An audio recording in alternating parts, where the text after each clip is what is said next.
Here's a fun project for the holidays that you can use to decorate your table or even give as a gift. They're little tea light holders made from aluminum flashing that you can buy in a roll. I think it was about 50 feet for about, well, it was under $10. And the flower folds die from Stampin Up. First thing you need to do is cut a piece of this flashing.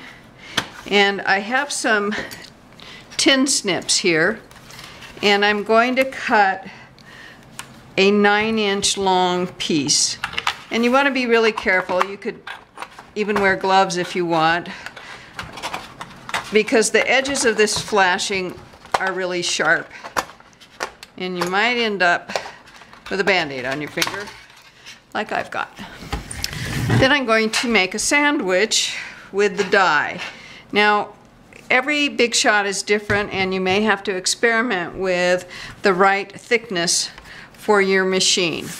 So, as you can see here, I have a couple of shims that should help this cut through the flashing. I've tried different thicknesses of shims. This is just some backing from the Art Designer Series paper packages, and this is what comes on the back of one of these dies in the packaging.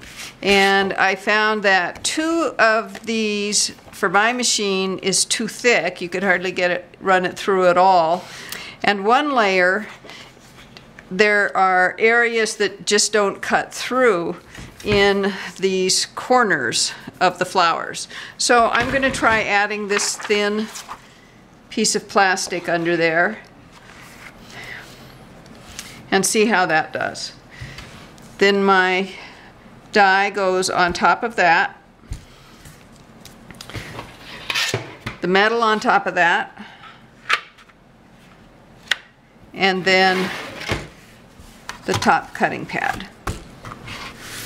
Then I'm going to just run that whole sandwich through the big shot.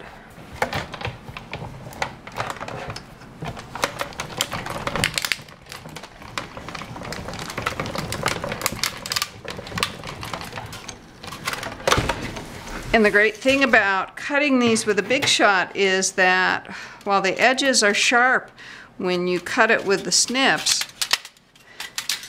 the big shot bevels the edges and they come out so they're not sharp at all.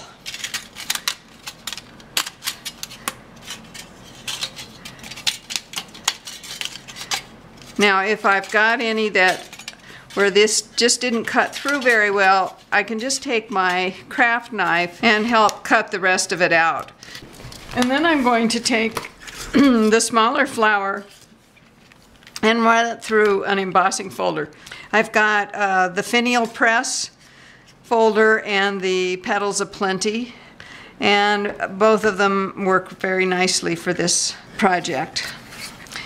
When you use the embossing folder, you want the right side of the metal of the flower up against the side of the embossing folder with the logos on it. And for this, I'm going to use my platform, a cutting pad, the folder with the metal in it, and a cutting pad on top. I'm not using tab 1, which I often do with embossing folders, because with the metal it's just too thick. And also I found with the newer embossing folders, they seem to be a little thicker than the first ones I got, and so it's a little stiff getting things through, so I often will skip using the tab. So there's my flower that's been embossed with the Petals of Plenty embossing folder. And then I'm just gently going to fold up the petals on the score lines. Now they got a little flattened out when I ran it through the embossing folder, so I'm being careful to make sure they bend right at the score line. And then I can turn it over and see if they all sort of, if it looks pretty even. And I'll do the same with the larger flower.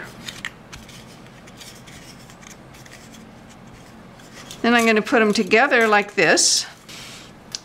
And I'm going to use some dimensionals for that. You could also use glue dots. I like to give it a little more space in between the layers of metal. Then when I put the two layers together, I want to offset the petals instead of lining them up like that.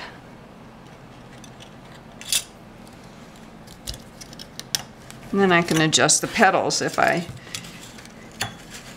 want. Then I take a tealight, and you can use the battery operated ones if you want. I like to use these because I can adhere them to the holder, and if you do that with the electric ones, then you have to unstick them every time you want to turn on or off the light. So I'm just going to use the real candles here and stick that right in the center.